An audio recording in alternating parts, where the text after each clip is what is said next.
పరిమితి చేసుకోవటం అంటే అర్థం ఏంటంటే వాస్తవికతను ప్రాతిపదికగా చేసుకుని దాన్ని డెవలప్ చేసుకోవాలనే ఉద్దేశంతో ఆ బడ్జెట్ని పెట్టినట్టుగా మేము భావిస్తున్నాం అధ్యక్ష.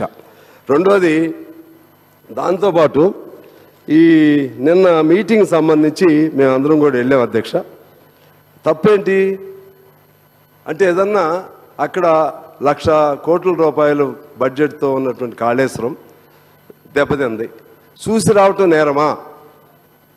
వారిని తిడుతున్నారు, వెళ్ళిన వాళ్ళందరూ కూడా తిడుతున్నారు. అందులో అన్పార్లమెంటరీ పదాలు పెద్ద స్థాయిలో వాళ్ళు, ఇది గౌరవప్రదం కాదు, వారికి మంచిది కాదు, మాకు మంచిది కాదు, మన తెలంగాణ సమాజానికి రాష్ట్రానికి అంతకంటే మంచిది కాదు. ఎందుకంటే నేను ఎక్కువ చెప్పలేను. ఎవరైనా సరే మీకు మంచి ఆలోచన ఉంటే ఏం చెప్పాలంటే, జరిగింది శ్రీహరి గారు బాగానే చెప్పారు, మంచిగానే శ్రీహరి గారు చెప్పారు, దాన్ని మళ్ళీ కంటిన్యూ చేస్తారా లేకపోతే ఏ పద్ధతిలో చేస్తారు? సరే, ఆయన 2, 3 పిల్లర్స్ ఏదో చెప్పారు. ఏదున్నా కానీ ఆ మేడిగడ్డ నుంచే కదా నీళ్ళు వెళ్లాల్సింది. మేడిగడ్డ బాగా అవ్వకుండా నీళ్ళు వెళ్ళవు. మేడిగడ్డ లాంటి టెక్నాలజీయే సుందిళ్ళ కానీ మన ఇంకో బ్యారేజ్ కానీ ఆ 3 కూడా అదే పద్ధతుల్లో సేమ్ టెక్నాలజీ అని చెప్పి ఇంజనీర్లు కూడా చెప్తున్నారు. ఇసుకది ప్రాబ్లం అని చెప్పి చెప్తున్నారు. అందువల్ల దాన్ని స్టడీ చేయాలి కదా. స్టడీ చేసి ఆ పద్ధతుల్లో చేయకుండా మేడిగడ్డ లేకుండా కాళేశ్వరమే లేదు. ఇవాళ మేడిగడ్డకే ప్రమాదం వచ్చింది చూసి రావటం. నిన్న ముఖ్యమంత్రి గారిని నేను అభినందిస్తున్నాను. నేను వాస్తవంగా వేరే అందరూ వెళ్తున్నారు కదా, నాకు జనరల్ అవగాహన ఉంటుంది కదా, వేరే పనికి వెళ్దాం అనుకున్నా.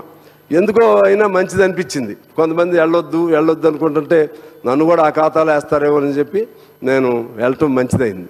వెళ్ళటం వలన చాలా విషయాలు తెలిసినాయి, స్పెసిఫిక్గా స్పష్టంగా చూసాం. ఇవాళ వారికి ఏదన్నా మంచి ఆలోచన ఉంటే వారు ఏం చేయాలంటే, ఈ కాంగ్రెస్ చెప్పిందనా సిపిఐ పార్టీ మాట్లాడిందని ఆ పద్ధతులు అవసరం. నిన్న చాలామంది పాత్రికేయులు 100 మంది అక్కడికి వచ్చారు. వాళ్ళని ప్రైవేట్ టాక్గా మాట్లాడమని చెప్పండి, వాస్తవం ఏంటో వాళ్ళు చెప్తారు.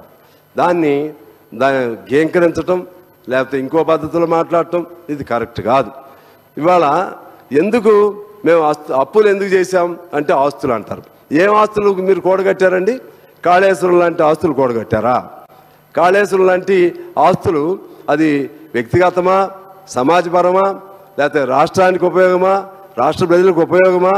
నీకు మొత్తం పేద ప్రజలు కట్టిన శిస్తులన్నీ లేకపోతే మన పేరుతో చేసిన అప్పులన్నీ తీసుకెళ్ళి అక్కడ కాళేశ్వరం మీద పెడితే, నేను మాట అన్నాను, నేను కాళేశ్వరంలో జరిగిన పగుళ్ళు అది కాళేశ్వరం ప్రాజెక్టు పగుళ్ళు కాదు, తెలంగాణ ప్రజల గుండె పగుళ్ళు అని చెప్పి నేను చెప్పాను. అవును, వాస్తవం అది. ఇది కూడా చూడొద్దండి, చూసి రావద్దా? నువ్వు ఇంకా మంచి ఆలోచన ఉంటే ఓకే, జరిగింది, మీరు విచారణ చేయండి, తప్పు ఎవరిది ఉంటే వాళ్ళపైన మీరు చర్యలు తీసుకోండి.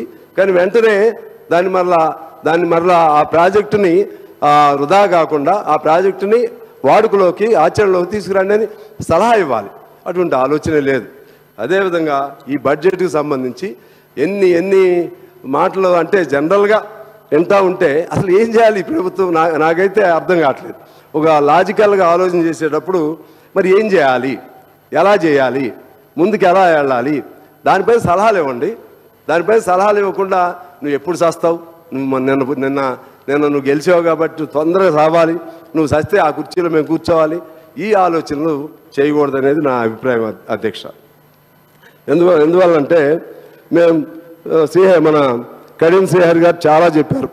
దానికి పారామీటర్స్లో తెలంగాణ ఎలా ముందుంది, ఎలా తెలంగాణ గత 10 ఏళ్లలో ఎలా ముందుంది అన్నీ కూడా చాలా అంశాలు వారు చెప్పారు. నేను అదే పద్ధతిలో నేను మాట చెప్తాను. ఒక నీతి ఆయోగ్ తీసినటువంటి రిపోర్ట్ ప్రకారంగా మనం జాతీయ బహుముఖ పేదరికంలో 18వ స్థానంలో మన తెలంగాణ ఉంది. పౌష్టికాహార లోపం, పోషణ లోపం 31వ స్థానంలో మనం ఉన్నాం. సెంటుకుంట ఆస్తి కూడా లేనటువంటి వాళ్ళు ఉన్నటువంటి దానిలో 12.79% ఉన్నాం. పాఠశాల విద్యలో 23వ స్థానంలో మనం ఉన్నాం అధ్యక్ష. లెర్నింగ్ నేర్చుకునే విధానంలో 12వ స్థానంలో మనం ఉన్నాం. యాక్సెస్ 19వ స్థానంలో ఉన్నాం. మౌలిక వసతుల కల్పనలో 21వ స్థానంలో ఉన్నాం. ఈక్విటీలో 26వ స్థానంలో ఉన్నాం.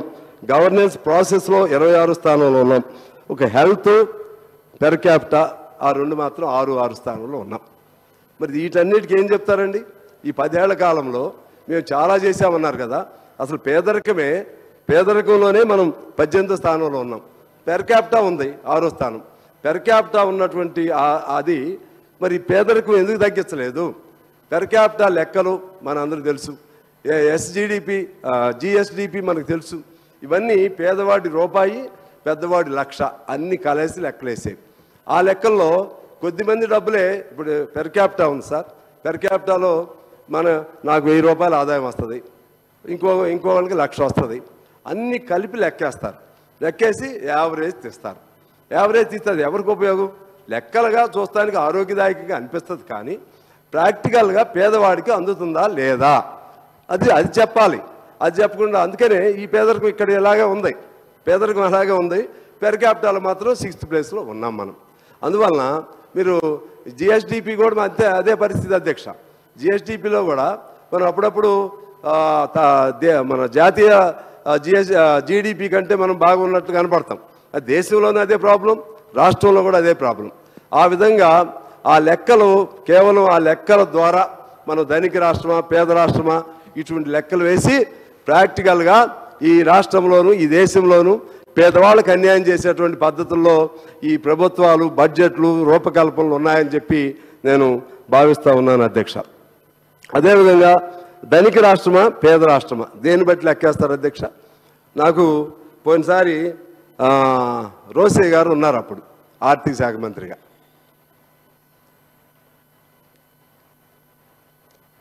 రోసే గారిని నేను అధ్యక్ష ఒక ప్రశ్న వేశాను. నేను అప్పుడు I was first time MLA. Rajasekhara Reddy గారు కూడా బ్రతికి ఉన్నారు. దేన్ని బట్టి ధనిక రాష్ట్రం మన రాష్ట్రం సంపన్నవంత రాష్ట్రం అని అప్పుడే చెప్పారు ఆయన. దేన్ని బట్టి సార్ అని అడిగాను. అని రెవెన్యూ సర్ప్లస్ 4 ఏళ్ల నుంచి కంటిన్యూస్గా ఉంది కాబట్టి రాష్ట్రం సర్ప్లస్. రెవెన్యూ సర్ప్లస్ని బట్టి సర్ప్లస్ అది ధనిక రాష్ట్రమా లేదా పేద రాష్ట్రమా అనేది లెక్క వేయటమే అన్సైంటిఫిక్. ఎందుకనంటే ఇప్పుడు రెవెన్యూ ఎలా ఉంటుంది? రెవెన్యూ ఆదాయం అంటే కేంద్ర పన్నుల్లో వాటా, సొంత పన్నులు, పన్నేతర ఆదాయం, కేంద్రం ఇచ్చే గ్రాంట్లు, ఇవన్నీ కలిపితే అది రెవెన్యూ ఆదాయం. ఖర్చులు ఉద్యోగుల వేతనాలు, పెన్షన్లు, సబ్సిడీలు, వడ్డీలు, అసలు చెల్లింపులు. అంటే దీనిలో మిగలాలంటే జీతాలు తగ్గించేస్తే రెవెన్యూ మిగిలిద్ది, పెన్షన్లు తగ్గిస్తే రెవెన్యూ మిగిలిద్ది, లేకపోతే ఇతర వీటికి సంబంధించి నేను చదివిన ఏది తగ్గించినా రెవెన్యూ మిగిలిద్ది. దాన్ని బట్టి రెవెన్యూ సర్ప్లస్ చూపెట్టవచ్చు. రెవెన్యూ సర్ప్లస్ చూపెడితే అది ధనిక రాష్ట్రం ఎలా అవుతుంది? రెవెన్యూ సర్ప్లస్, రెవెన్యూ మైనస్లు ఇవి కాదు ధనిక రాష్ట్రం.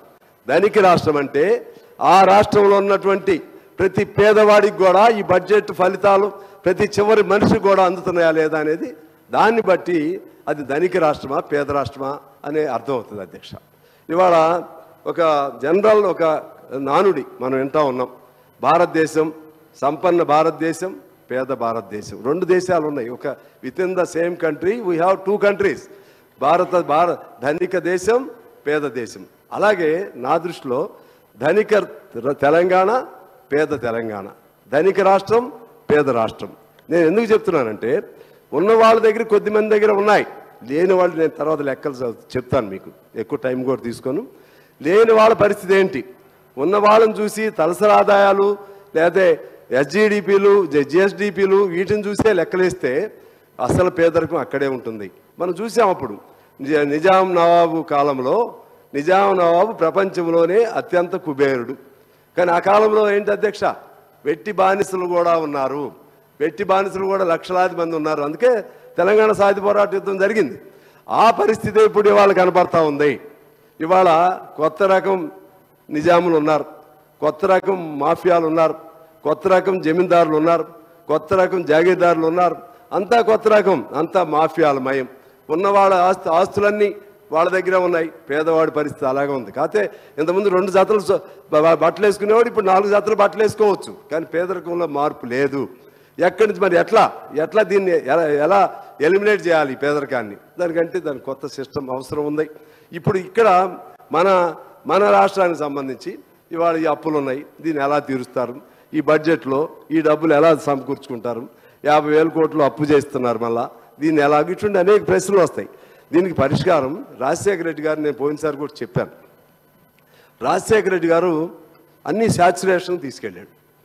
ఇళ్ళు శాచ్యురేషన్, రేషన్ కార్డులు శాచ్యురేషన్, పెన్షన్ శాచ్యురేషన్. ఎలా చేశాడు అంటే నీకు మనసు ఉండి కృతనిశ్చయత ఉంటే, దృఢతరమైనటువంటి ఆలోచన ఉంటే, సమాజానికి సేవ చేయాలనేటువంటి ఆలోచన ఉంటే, గత ప్రభుత్వ వైఫల్యాలు మనం నేర్చుకుంటే ఖచ్చితంగా ఆ హామీల్ని నెరవేర్చగలుగుతారనే విశ్వాసం నాకుంది అధ్యక్ష.